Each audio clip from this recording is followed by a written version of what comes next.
Why should my tax dollars pay for your fancy car and your organic groceries? But you can't even help a patriot with her mortgage.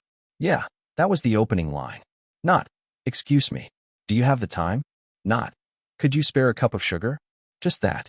A full-throated, spittle-flecked scream that echoed through our quiet suburban driveway, ricocheting off the SUV and scattering a couple of birds from the big oak tree out front. My wife, my beautiful, brilliant wife, still in her blue hospital scrubs, balancing a sack of organic apples in one hand and her car keys in the other, just froze in the middle of unloading groceries, the picture of confusion and exhaustion. She's a pediatrician, literally saves children for a living, but at that moment, she looked like she'd landed on the wrong planet. And barreling down the sidewalk toward her was a woman we'd barely seen except from across the street. Let's just say, the distance was flattering. Picture this, late 60s, built like a linebacker stuffed into a powder blue blazer and pantsuit, hair that looked like it was shellacked into place sometime during the Reagan administration, and in her hand, a piece of paper that she was waving around like it was the Declaration of Independence. As she got close enough for my wife to read the paper, it turned out to be a mortgage statement, the balance due circled in red marker, just over $3,000.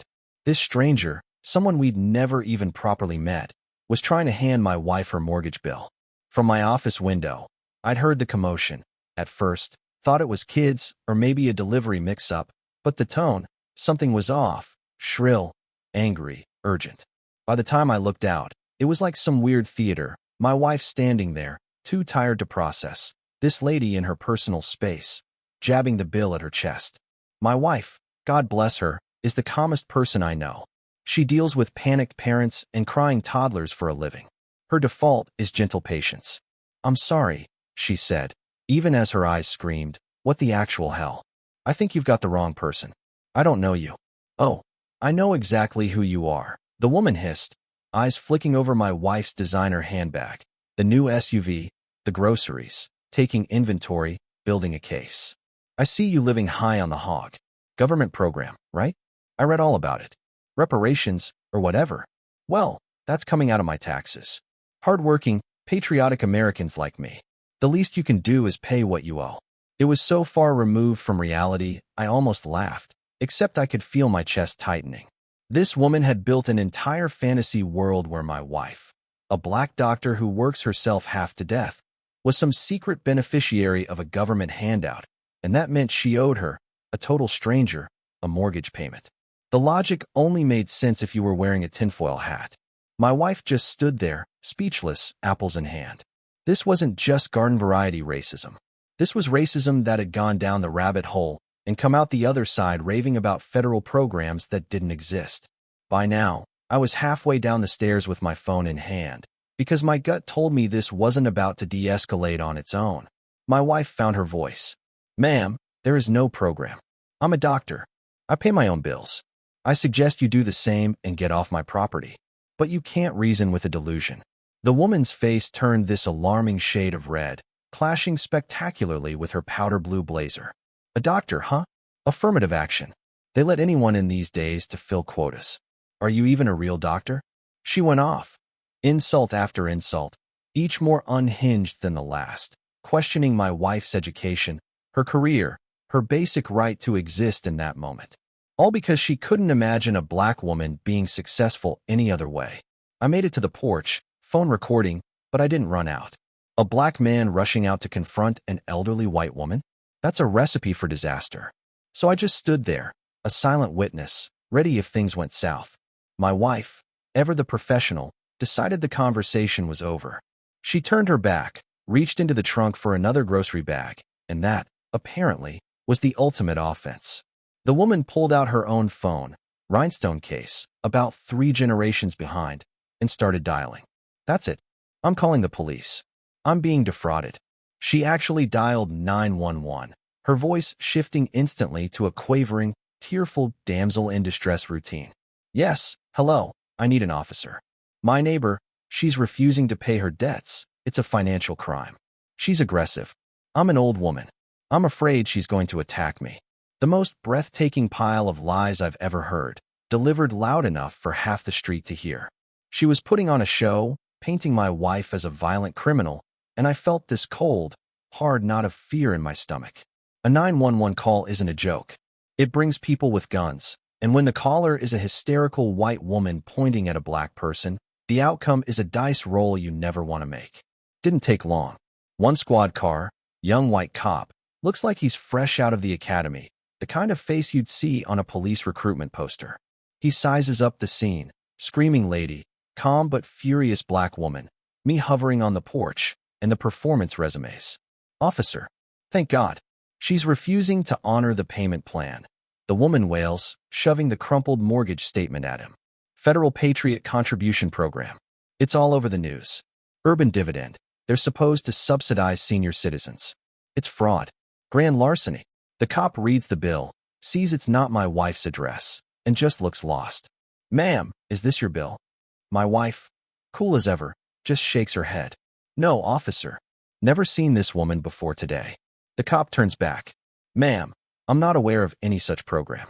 This seems like a misunderstanding. Maybe a civil matter. The woman's face falls, but she doubles down, insisting it's the law. Look it up. It's on the internet. Instead of shutting it down, the rookie cop asks my wife for ID. Now the fire in her eyes is unmistakable. She's been screamed at, lied about, and now, on her own driveway, she's being treated like a suspect. But she keeps her cool. It's in my purse. Am I being detained? Am I under suspicion of a crime? The cop bristles a bit, probably not used to being challenged by a black woman in scrubs on her own property, but eventually, she hands over her license and medical board ID. You're a doctor? He asks, surprised. Just got off shift at the hospital. He gives back her IDs, turns to the woman. Ma'am, there's no such law. This woman isn't responsible for your mortgage. Now she's screaming at the cop, calling him part of the conspiracy, insisting he's in on it. That's when I step off the porch, hands visible. Officer, my name is Adam. This is my wife, our home. This woman's been screaming at my wife for half an hour, accusing her of crimes. We just want her to leave. The cop finally has enough. Ma'am, you need to go home. If you continue to harass your neighbors, you could be the one in trouble. The woman, let's just call her Karen, shoots us a look that could curdle milk, then stomps back across the street, slamming her front door so hard the windows rattle. The cop apologizes, says he's never had a call from that house before, but tells us to call if she bothers us again. We gather the groceries in silence. The whole encounter took maybe an hour, but it felt like a year. The adrenaline crash hit hard, leaving us tired and violated. Our home, the place that was supposed to be our refuge, suddenly felt like enemy territory. For 2 days, it was quiet. Too quiet. Every time we heard a noise, we peeked through the blinds, feeling hunted. And then, the escalation. First, a handwritten invoice in our mailbox. Mortgage payment, $3,214.56.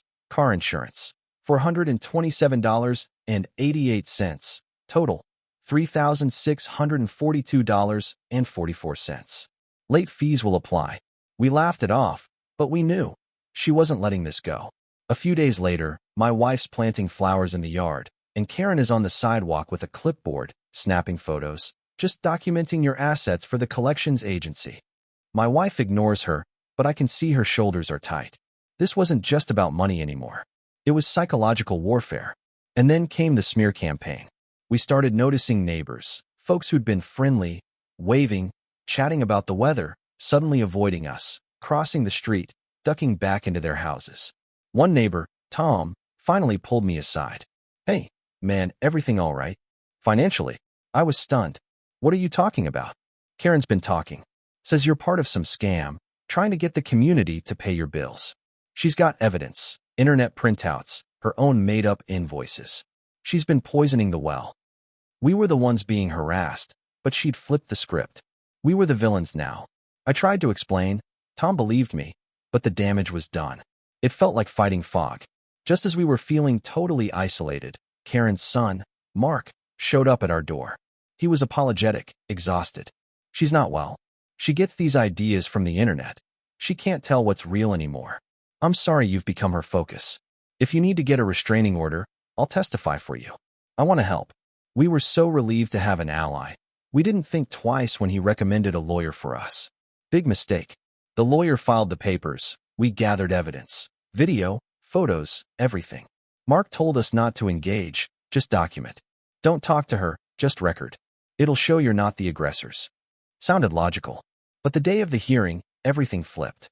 Mark, our supposed ally, took the stand and testified against us, painting his mother as the victim and us as harassers.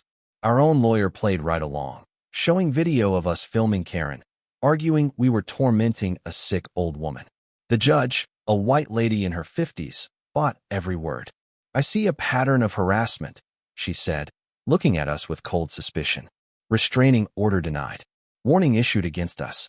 We'd been played, used as props to help Mark get control of his mother's assets, with us as the boogeymen. We fired the lawyer, numb with disbelief. But the nightmare didn't stop. Karen, now emboldened, started filing complaints with my wife's hospital and my company.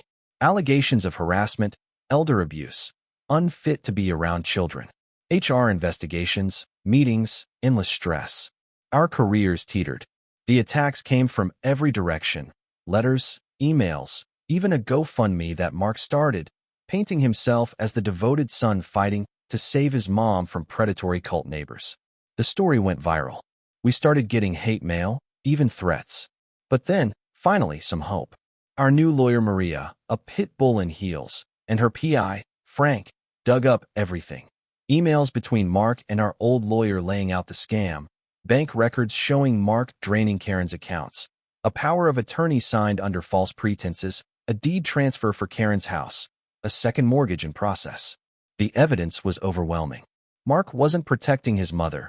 He was robbing her blind. We had to tell Karen, as much as it made my skin crawl. With Tom's help, we sat her down and showed her everything. The denial crumbled into horror, then cold fury. She agreed to press charges, to sue Mark and void the deed. Suddenly, unbelievably, we were allies. It all came to a head when Mark tried to burn down Karen's house to destroy evidence, caught red-handed by police, thanks to our security cameras and a very timely 911 call. Karen met him at the door with a shotgun. The police took him away, and that was that. He pled out, 10 years in state prison. Karen retreated into herself after the trial, a shell of the woman she'd been. Her home, her reputation, her family shattered. She sold the house and moved away. Before she left, she tried to pay us back for our legal fees. My wife refused. You don't owe us. All we need now is peace. With Karen gone, the street was finally quiet. A new family moved in. Kids, barbecues, laughter. Life, as much as possible, returned to normal. We pooled the checks Karen sent us and Tom, and started a neighborhood scholarship fund for local kids. Maple Drive Good Neighbor Scholarship. Turning all that ugliness into something good. That's real victory. Now, years later, life is quiet. The old house across the street is full of life again. Sometimes I think about everything that happened. The mortgage bill, the lies, the courtroom ambush, the night Karen stood up to her son with a shotgun. It all feels surreal. But as my wife always says, it's not about her or even about us. It's about choosing who you're going to be in the face of hate. We chose peace, and that's a win no one can take away. So what do you think? Was justice served? Did we do the right thing? I really want to know. Drop your thoughts in the comments. Where do you draw the line between protecting yourself and showing compassion? Ever been caught in a neighbor war you couldn't escape? Let's talk about it.